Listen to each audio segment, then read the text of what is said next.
Hello everyone, एक बार फिर से आप सभी का स्वागत है मेरे इस वीडियो में। मैं हूं दिनेश कुमार और आप देख रहे हैं मेरा YouTube channel English study point. आज मैं आप सभी के लिए बहुत ही महत्वपूर्ण चैप्टर लेकर के आया हूं और इस चैप्टर का नाम है the Puritan and the restoration age. बहुत ही महत्वपूर्ण है। तो यदि आप NTA NET JRF की तैयारी कर रहे हैं तो ये वीडियो आपके लिए बहुत ही खास है। आप वीडियो पूरा देखिएगा, स्किप मत करिएगा। वीडियो के लास्ट तक आपको पता चलेगा कि इस वीडियो से आपको बहुत कुछ मिला है। इसमें जितने पॉइंट्स मैं लेकर के आया हूँ महत्वपूर्ण हैं। इसके अलावा यदि आप TGT PGT की तैयारी कर रहे हैं तो बिल्कुल ये वीडियो आपके लिए भी है। आप वीडियो को देखिए, इससे आपको बहुत नॉलेज होने वाला है। आगे बढ़ने से पहले यदि अभी तक आपने मेरे चैनल को सब्सक्राइब नहीं किया है तो चैनल को सब्सक्राइब कर लीजिए तथा बगल में दिए हुए बेल आइकन को प्रेस कर ऑल नोटिफिकेशन सेलेक्ट कर लीजिए ताकि जैसे मैं नया वीडियो अपलोड करूं उसका नोटिफिकेशन आपको तुरंत मिले। सब्सक्राइब बटन के बगल में आपको ज्वाइन का ऑप्शन मिलता है। ज्वाइन बटन प्रेस करके आप मेरे चैनल के मेंबरशिप को भी देख सकते हैं। चैनल के मेंबरशिप के अपने कुछ अलग फ़ायदे हैं जो नॉर्मल सब्सक्राइबर्स को नहीं मिलते हैं। इसमें स्पेशल वीडियोज़ अपलोड होती हैं, आपके कमेंट की रिप्लाई मिलती है, आपको प्रायोरिटी दी जाती है, आप मुझसे फ़ोन पर कांटेक्ट कर सकते हैं, डाउट क्लियर कर सकते हैं, ऑफलाइन कोचिंग का माहौल मिलता है यहाँ पर। तो यदि आप चैनल के मेंबरशिप को लेना चाहते हैं तो बिल्कुल आप ज्वाइन बटन को प्रेस करके चैनल को ज्वाइन कर सकते हैं। इसके साथ ही साथ जब भी आप मेरे वीडियोस को देखा करिए, वीडियो के डिस्क्रिप्शन बॉक्स को ज़रूर चेक कर लीजिए। डिस्क्रिप्शन बॉक्स में आपको इम्पॉर्टेंट वीडियोस के लिंक मिल जाएंगे, वहां से आप डायरेक्ट उन वीडियोस को देख सकते हैं। तो चलिए शुरू करते हैं। आज प्यूरिटन एज को देखते हैं, समझते हैं।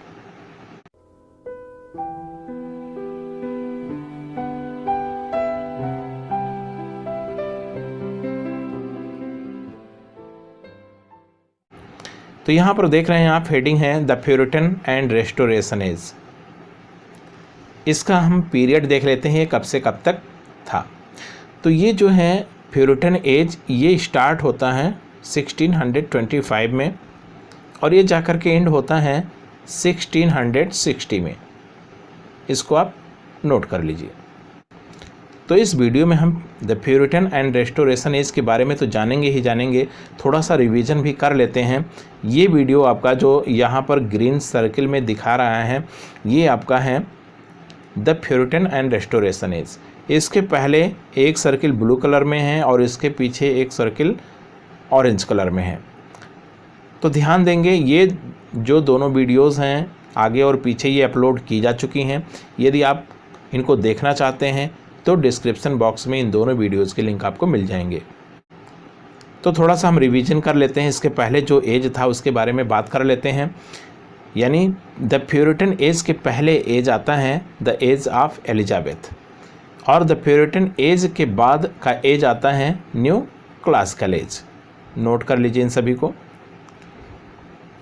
द एज ऑफ एलिजाबेथ ये स्टार्ट होता है, नोट कर लेंगे इसको, 1550 में और ये जाकर के एंड होता है 1625 में। इस तरह से आपने देखा कि द एलिजाबेथन एज का एंड होता है 1625 में और यहीं से स्टार्ट होता है आपका द प्यूरिटन एज। 1625 में ही द प्यूरिटन एज स्टार्ट होता है और जाकर के एंड होता है ये 1660 में। इसके साथ ही साथ अब हम आ जाते हैं तीसरे पर अपने, न्यू क्लासिकल एज और ऑगस्टन एज। ये स्टार्ट होता है आपका 1700 में और जाकर के एंड होता है 1798 में। नोट कर लेंगे इन तीनों के एज को। चलिए और जानकारी प्राप्त करते हैं इनके बारे में। यहाँ आपको मिल जाएगा इन तीनों एज के पीरियड यहाँ पर लिखे हुए हैं। इसके साथ ही साथ हम देखते हैं कि जो इसमें एम्परर या क्वीन रहे हैं वो कौन कौन रहे हैं, तीनों के यहाँ पर लिखे हुए हैं।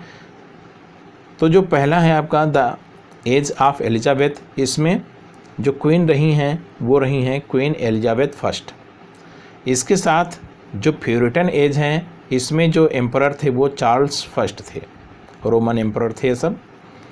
और यहाँ पर जो आपका येलो कलर में है न्यू क्लासिकल एज, इसमें एम्परर थे एम्परर ऑगस्टस सीजर। बहुत ही महत्वपूर्ण पॉइंट हैं, आप इसको ज़रूर नोट करिएगा। वीडियो पास करके नोट बना सकते हैं। यदि आप नोट बनाना नहीं चाहते हैं तो बिल्कुल वीडियो को 5 बार ज़रूर देखिएगा। ये आप 2 दिन, 3 दिन, 4 दिन के अंतराल पर कर सकते हैं। यहाँ पर जो पीरियड दिया हुआ है ये क्वीन एलिजाबेथ फर्स्ट का पीरियड है, यानी इनका एक्सेशन हुआ था 1558 में और इनके एक्सेशन की समाप्ति हुई थी 1603 में। इसी तरह से जो चार्ल्स फर्स्ट हैं, प्यूरिटन एज के एम्परर हैं, इनका एक्सेशन हुआ था 1625 में और जा करके एंड हुआ 1649 में। इसी तरह से तीसरा जो आपका है एम्परर ऑगस्टस सीजर, इनका एक्सेशन होता है 16 जनवरी 27 BC को। अब यहाँ देखना जरूरी है BC क्या है। BC stand for before Christ, यानी ईसा मसीह के जन्म के पहले। और कब तक ये थे, तो ये थे 19 अगस्त 14 AD। अब AD क्या है, AD को समझना जरूरी हो जाता है। यहाँ स्क्रीन पर देखिए लिखा मिलेगा आपको AD stand for Anno Domini. एक बार फिर से देखिए AD stand for Anno Duminy.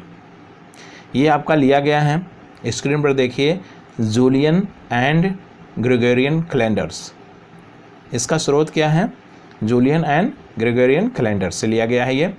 AD means I know Duminy. I know Duminy का फुल फॉर्म क्या है, ये भी स्क्रीन पे आपको मिल जाएगा। एनो डोमिनी का फुल फॉर्म है एनो डोमिनी नोस्ट्री जेसु क्राइस्टी। इसका इंग्लिश में अर्थ क्या हुआ, इसका इंग्लिश में अर्थ हुआ in the year of our Lord Jesus. अब इसके साथ ही साथ अगला जो पॉइंट है हमारा द एज ऑफ एलिजाबेथ का, इसमें शेक्सपियर महत्वपूर्ण पोइट थे, नॉवलिस्ट थे। इसके बाद जो हमारा आज का एज है वो प्यूरिटन एज है या रेस्टोरेशन एज है। इसमें जो महत्वपूर्ण है वो जॉन मिल्टन है। इसके बाद जो आपका न्यू क्लासिकल एज था, इसमें महत्वपूर्ण है अलेक्जेंडर पोप। तो एक एक पॉइंट को भी मैं यहाँ पर लाया हूँ ताकि और भी क्लियर हो जाए। यानी शेक्सपियर आपके एलिजाबेथन एज से हैं, जॉन मिल्टन आपके प्यूरिटन एज से हैं और अलेक्जेंडर पोप आपके न्यू क्लासिकल एज या ऑगस्टन एज से हैं। तो इतना क्लियर हो गया, ये था रिवीजन। अब यहाँ से शुरू होता है हमारा introduction of the Puritan age. Introduction, हम यहाँ थोड़ा सा परिचय प्राप्त करते हैं प्यूरिटन एज है क्या। The Puritan age start from the accession of Charles first. मैंने आपको पहले ही बताया कि जब से एक्सेशन होता है चार्ल्स फर्स्ट का, वो ईयर था 1625, यहीं से स्टार्ट होता है आपका the Puritan age and came to an end in 1660। यानी चार्ल्स फर्स्ट का एक्सेशन होता है 1625 में और जाकर के समाप्त हो जाता है 1660 में। This period was filled with might struggle, यानी इस काल में, इस पीरियड में, इस एज में बहुत ही संघर्ष होता है। The Puritan age is named after the rise of the Puritan movement in England. यानी इंग्लैंड में एक मूवमेंट हुआ था, आंदोलन हुआ था, उसको प्यूरिटन मूवमेंट कहा जाता है। तो यहीं से इसका नाम लिया गया है और पूरे एज का नाम प्यूरिटन एज कर दिया गया है। और ये आपका मूवमेंट हुआ था 17th सेंचुरी में, यानी 16वीं और 17वीं के बीच में हुआ था। तो इतना आपने नोट कर लिया। अब चलिए इसको एक डायग्राम के माध्यम से समझने की कोशिश करते हैं। ये आपके प्यूरिटन एज से रिलेटेड ये ग्रुप है। ये इंग्लिश स्पीकिंग प्रोटेस्टेंट का ग्रुप है और ये 17वीं शताब्दी से बिलोंग करते थे। इनके बारे में मैं कह रहा हूँ, ये प्यूरिटन्स हैं, इंग्लिश स्पीकिंग प्रोटेस्टेंट थे और ये डिससेटिस्फाइड थे किससे, रिलीजियस रिफॉर्मेशन जो मूवमेंट था एलिजाबेथ फर्स्ट यानी क्वीन एलिजाबेथ फर्स्ट यानी एलिजाबेथन एज में जो रिलीजियस रिफॉर्मेशन मूवमेंट हुआ था उसके साथ ये डिससेटिस्फाइड थे, यानी प्यूरिटन्स। अब चलिए यहाँ पर देखते हैं, ये आपकी हैं क्वीन एलिजाबेथ फर्स्ट। इनके शासनकाल में क्या चला था, रिलीजियस रिफॉर्मेशन मूवमेंट चला था। ठीक है, इसी के साथ ये सब डिससेटिस्फाइड थे। कौन, प्यूरिटन्स। जो प्यूरिटन्स थे ये क्या चाहते थे, ये wanted a complete purification of church of England, यानी इंग्लैंड में जो चर्च थे उनका पूरा प्योरीफिकेशन ये चाहते थे, यानी उनका शुद्धिकरण हो जाए, ठीक है, उनका सुधार हो, ये आपके प्यूरिटन्स मानते थे। और इनके जो रूल्स थे, रेगुलेशंस थे, उसके साथ डिससेटिस्फाइड थे। The Puritans stood for what they believed was pure and true. तो प्यूरिटन्स जिसको शुद्ध और सही समझते थे उसके लिए डटे रहते थे। Hence they were called Puritans, इसलिए उनको प्यूरिटन्स कहा गया। तो दो आपको बताया गया, एक प्यूरिटन मूवमेंट चला था उसके कारण इनको प्यूरिटन्स बोला गया, दूसरे ये लोग प्योरिटी को बहुत ज़्यादा प्रायोरिटी देते थे, तो इसलिए इनको प्यूरिटन्स कहा गया। अब थोड़ा सा यहाँ लिख करके जानकारी दी जा रही है आपको, इसको ध्यान से देखेंगे। The Puritans emerged as a strong political force during the English civil war 1642 to 1651। अब यहाँ पर देखेंगे एक सिविल वॉर हुआ इंग्लैंड में, जिसको नाम दिया गया इंग्लिश सिविल वॉर। ये आपका शुरू होता है 1642 ईस्वी में और ख़त्म होता है जाकर के एंड होता है 1651 में। नोट करेंगे इन सभी चीज़ों को। ऐसे में जो प्यूरिटन्स थे वो उभरे, स्ट्रॉन्ग पॉलिटिकल फोर्स के रूप में ये उभर के सामने आते हैं। अब आगे क्या होता है? The English civil war was a series of conflict between Charles first and his supporters. अब यहाँ डायग्राम इसका मिलेगा आपको। इस सिविल वॉर में होता क्या है, इसमें कॉन्फ्लिक्ट यानी एक सीरीज होती है कॉन्फ्लिक्ट की, द्वंद्व चलता है जो चलता ही जाता है। और ये द्वंद्व चलता है चार्ल्स फर्स्ट जो इस शासनकाल का एम्परर रहा है, आपको पहले ही बताया गया। तो चार्ल्स फर्स्ट और उसके सपोर्टर्स एक साइड में रहते हैं जिनको हम कैवलियर कहते हैं। इनके सपोर्टर्स को क्या कहा गया? चार्ल्स फर्स्ट के सपोर्टर्स को कैवलियर कहा गया। एक साइड में थे, एक पक्ष के थे, दूसरी तरफ पार्लियामेंटेरियंस थे, आर द राउंड हेड्स। इन्हीं को राउंड हेड भी बोला। वैसे जो राउंड हेड्स का कॉमन मीनिंग है वो है गलफुला व्यक्ति, जो हमेशा गाल फुलाए रहता हो, लेकिन यहाँ उससे मतलब नहीं है। यहाँ पर जो पार्लियामेंटेरियंस हैं उन्हीं को राउंड हेड कहा गया है। ऑफ द अदर साइड, तो एक तरफ से चार्ल्स फर्स्ट और उसके सपोर्टर्स थे जिसको कैवलियर बोला गया, और दूसरी तरफ से पार्लियामेंटेरियंस थे जिसको राउंड हेड्स बोला गया। इतना क्लियर हो गया। अब इस कॉन्फ्लिक्ट में ये जो सिविल वॉर था, इसमें विजयी कौन हुए, विक्टोरियस कौन हुए? तो ये विक्टोरियस हुए पार्लियामेंटेरियंस, यानी ये जो आपके थे राउंड हेड्स, ये विजयी हुए। चलिए इसको डायग्राम के माध्यम से समझते हैं। ये जो लाइन मैंने खींच रखी है, इस लाइन के ऊपर ये आपका वन साइड है और ये आपका सेकंड साइड है। ये फर्स्ट साइड, ये सेकंड साइड। फर्स्ट साइड में ये आपके कौन हैं? ये सपोर्टर्स हैं चार्ल्स फर्स्ट के, ये चार्ल्स फर्स्ट हैं, और ये चार्ल्स फर्स्ट का लड़का है, सन है चार्ल्स सेकंड। तो ये सभी एक साइड में हो गए। दूसरी साइड में कौन थे इस सिविल वॉर के? ये थे आपके पार्लियामेंटेरियंस। अब पार्लियामेंटेरियंस, इन्हीं को राउंड हेड भी, राउंड हेड्स बोला गया। इन्हीं के बीच में कॉन्फ्लिक्ट हुआ। अब कॉन्फ्लिक्ट में होता क्या है इसको भी समझते हैं। अब देखते हैं कि जो सिविल वॉर हुआ इसमें विक्टोरियस हुए आपके पार्लियामेंटेरियंस, यानी राउंड हेड्स विजयी हुए। इसके बाद क्या होता है?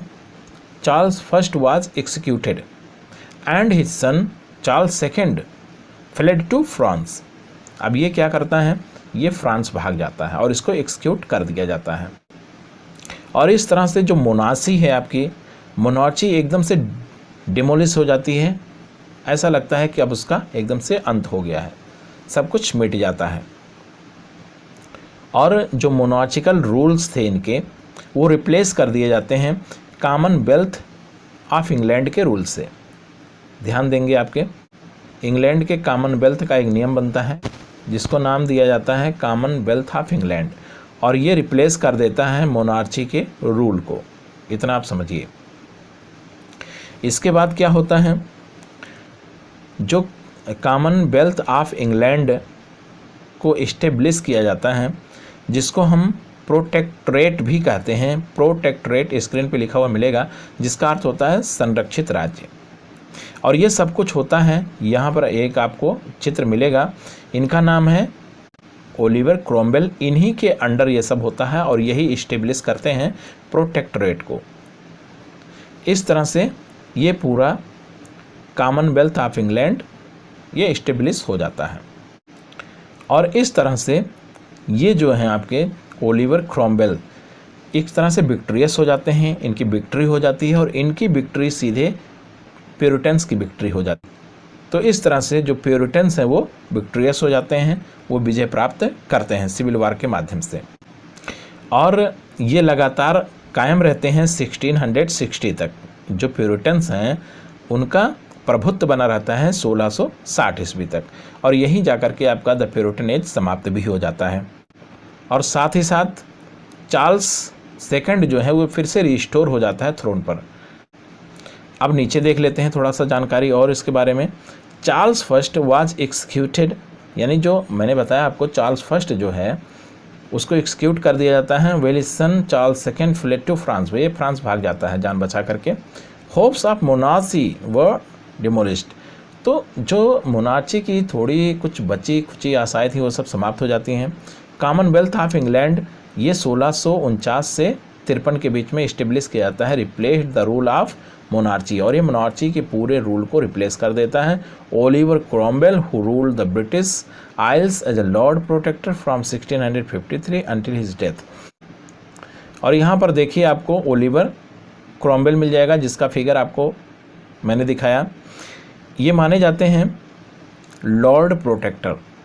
मैंने बताया नहीं, ये प्रोटेक्टोरेट को इस्टेब्लिश किया था इन्होंने, और ये ब्रिटिश आइल्स पर रूल किए थे।